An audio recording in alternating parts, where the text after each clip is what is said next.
सब कुछ मोरे अर्पण करो, गुरु चरण माया।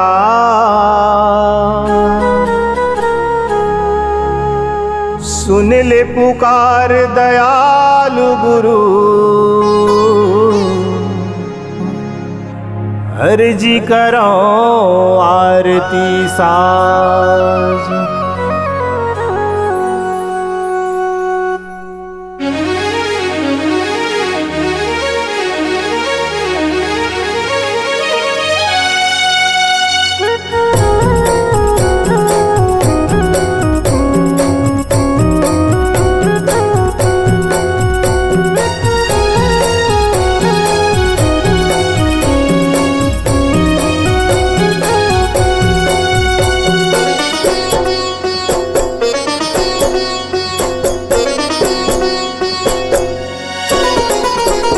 सतनामी राजा के बलिदानी बाबा के आरती उतारो। सतनामी राजा के आरती उतारो, बलिदानी बाबा के।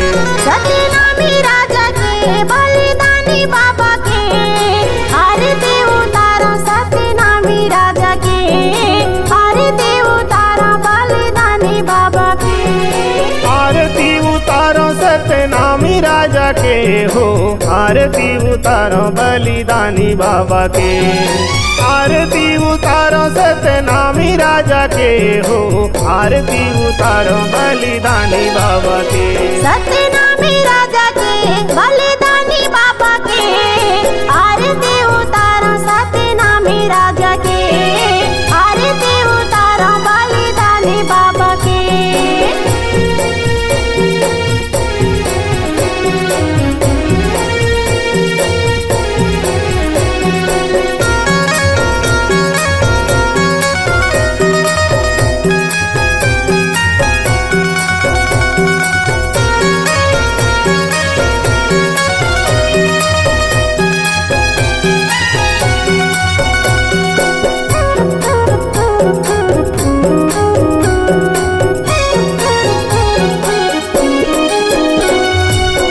घासीदास बाबक ललना कहाए, माता सफुरा के कोराला जुड़ाए।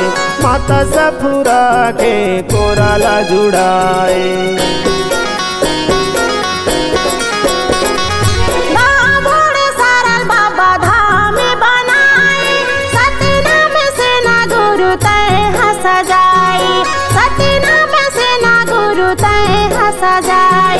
सुमेधा के पाठ पढ़ाए हो, गुरु बालक दास कहाए हो।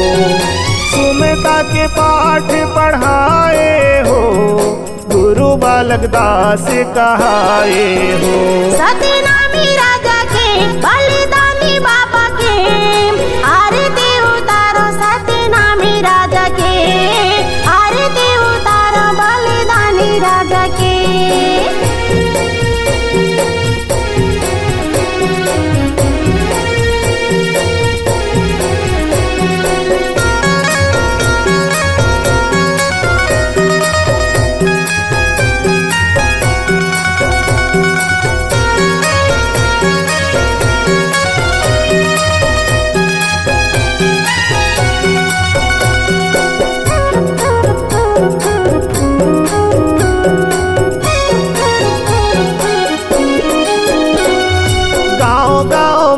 बाबा रावटी चलाए, छुआछूत भेदभाव बाबा तै हटाए।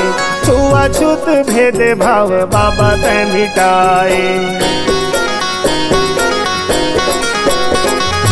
बलि प्रथा मूर्ति पूजल बाबा तै हटाए। नारी शुद्धि रोके नारी सम्मान दिलाए।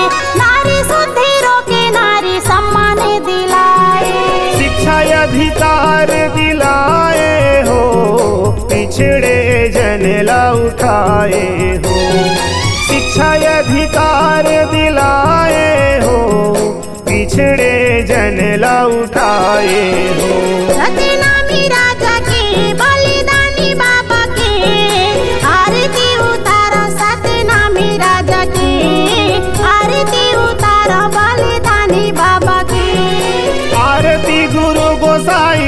बालक दास के हो आरती है सूरवीर बालक दास के। आरती गुरु गोसाई बालक दास के हो आरती है सूरवीर बालक दास के। सतनामी राजा के बलिदानी बाबा के आरती उतारा सतनामी राजा के आरती उतारा बलिदानी बाबा के। आरती उतारो सतनामी राजा के आरती उतारो बलिदानी बाबा के। आरती उतारो सतनामी राजा के आरती उतारो सतनामी राजा के आरती उतारो बलिदानी बाबा के। आरती उतारो सतनामी राजा के आरती उतारो बलिदानी बाबा के। बोल गुरु बालक दास की।